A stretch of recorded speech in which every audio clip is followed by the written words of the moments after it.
everyone, welcome to the next video from Wonderful Wildflowers by Johanna Basford.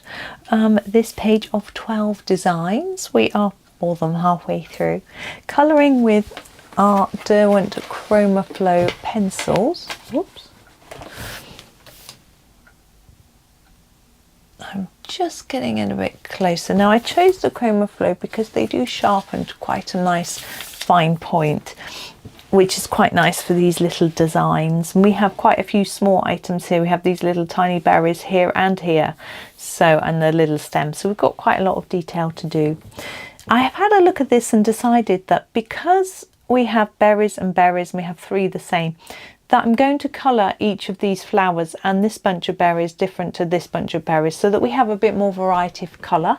I think it'll make it look more interesting, more fun, that sort of thing.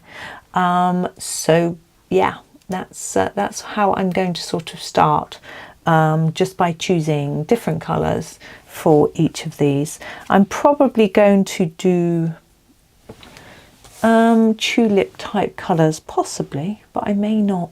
I'm looking for colours I haven't used very much before in the videos, and on this page I'm going to grab the ultra pink. I'm not sure I've used it. I'm struggling to find it though. There it is. Ultra pink. I may have done, but ones that I can't remember using very much anyway. So I think for these bell-like flowers, I'll just make them a little bit more intense in the bottom here by layering and layering, and then less layers as we go up provides a lighter colour because we can see more of the white paper through.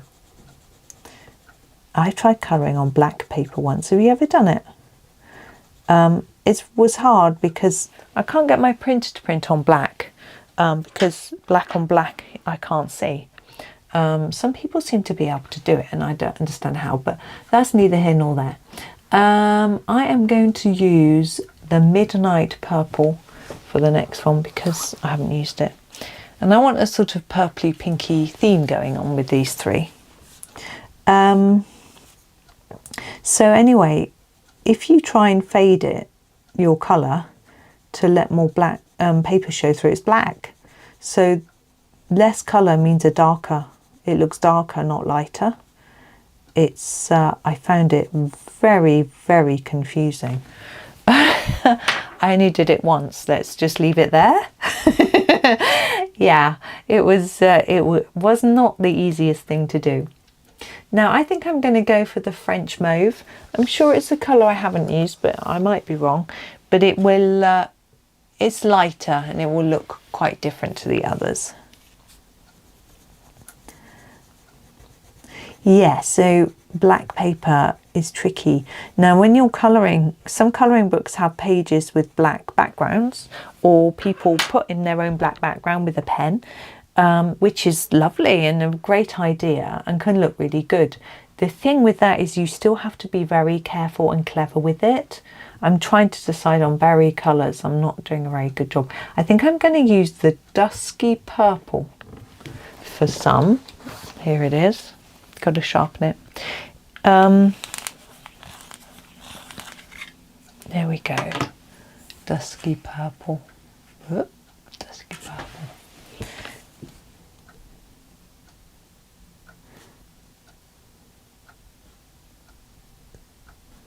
There we go. Yeah, so if you've got a black background, you have to think carefully about the colours. If I use this dusky purple with a black background, you would barely see it. Even this dark here, down here, might not show up very well. However, if you go for all pastels, they look very wishy-washy. So you have to do sort of mid-intense colours. It's really interesting, and it did push me out of my comfort zone, and was a lot of fun. I'm going to do these berries in violet blue. I don't know why. I don't think berries come in this colour, but to be honest, who's looking? Who's judging? Who minds? Violet blue. If someone's judging, then that's their problem, not mine. I think you have to think that when you're doing creative work, fun, having creative fun, doesn't matter. Right, greens, let's have a little look. I think I am going to do those middle stems in pine green. Here it is. And just start there. I'm blocking it in. It's so fine or thin, slim. I don't know what word you might use, but there's not much room to do much but block it in. And then with the leafy bits, we can fade to the tip a little bit.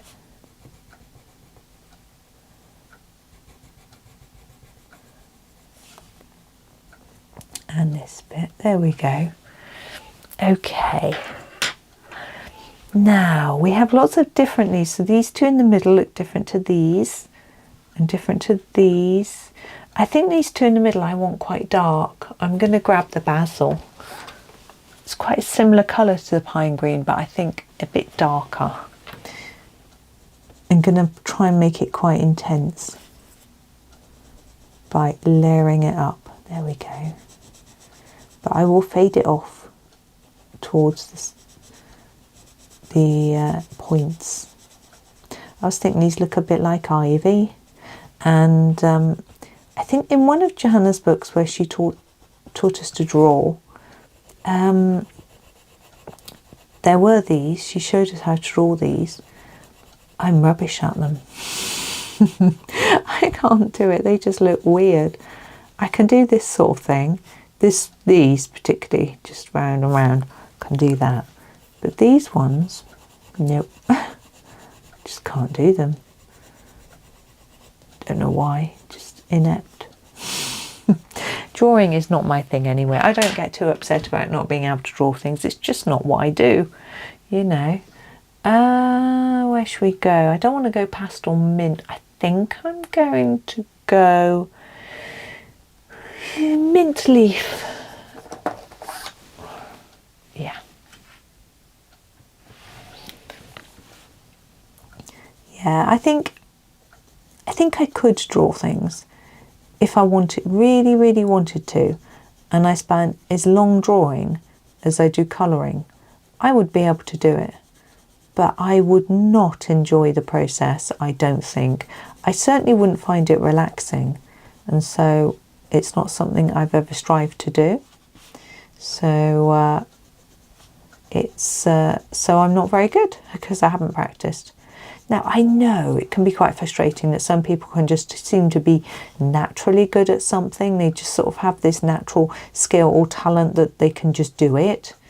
But that doesn't mean to say that you can't do it as well if you just work at it. Now, I know realistically, I used to believe that anyone could do anything, but now I don't, because I know that I couldn't run 100 meters at world record time. And but I might, but then I'm going to do those and those in the same colour. I think they don't look like the same leaf, but I just feel like I want them to, there to be some symmetry. So I am going to do, I'm going to do the obsidian green. That's really dark. Let's do the field grey. It's not quite so dark as the obsidian green. Field grey. But there are world records in different age categories, so it's possible, but it's not something that I ever wish to do, to be honest.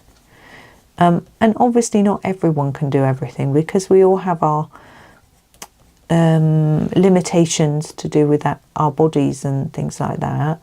Some people of course have disabilities, but also being a woman, I'm less strong than a man of my age, and that's just a fact.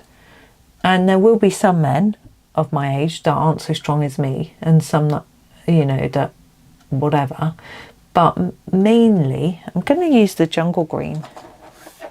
Men tend to be stronger than women. It's a genetic thing.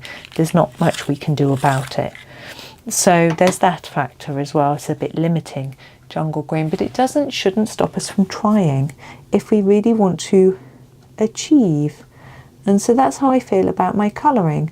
There are people that are far better than me. No doubt about it, no questions asked, they just are. Not only do they have a better technique, they have better creativity, better imagination and more practice. That doesn't stop me trying hard and trying to improve what I do in my own way. You know, it might be that I don't want to do what they do, you know. Yeah, I do like to finish lots of pages quickly, and to do that I have to go fast, and I enjoy that. I don't feel like I'm an express train racing through. I just feel like I'm going at my normal pace. But if I wanted to achieve something spectacular, I would have to really, really slow down, and that doesn't appeal to me. So no, I'm quite happy achieving what I'm achieving, which is good for me. Right, we are going to put a little bit of shadow in here. I am going to use the obsidian green now. It was one I considered earlier, but it's really dark, but it's great for shadows. So here it is, and anywhere we've got little overlaps, I'm going to put in a little bit of green, obsidian green.